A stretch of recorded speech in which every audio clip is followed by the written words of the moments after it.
देशाचे संरक्षण मंत्री राजनाथ सिंग यांच्या उपस्थितीत स्वदेशी बनावटीचं तेजस MKA लढाऊ विमान वायुसेनेमध्ये दाखल होणार आहे। भारतीय वायुसेनेचं सामर्थ्य वाढवणारे, अचूक आणि भेदक मारा करणारं, आत्मनिर्भर भारताचा संदेश देणारं अत्याधुनिक तेजस विमान आज वायुसेनेमध्ये दाखल होत असून या ऐतिहासिक सणाचे साक्षीदार होण्यासाठी संरक्षण मंत्री नाशिकमध्ये दाखल झालेत।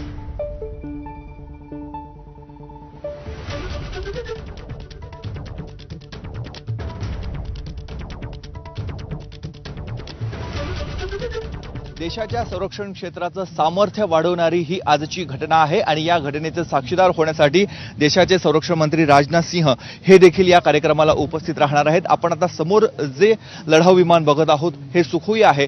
सुखोई पाठोपाठ आता तेजसची निर्मिती नाशिकच्या ओझर कारखान्यामध्ये होणार आहे। त्याचबरोबर याआधी सुखोईची देखभाल दुरुस्ती देखील इथे झालेली आहे। बंगळुरू नंतर आता तिसऱ्या उत्पादन शृंखलेचं अनावरण देशाचे संरक्षण मंत्री राजनाथ सिंह यांच्या हस्ते होणार आहे। त्यामुळे आता वर्षाला 8 तेजसची निर्मिती नाशिकच्या HL कारखान्यामध्ये होईल।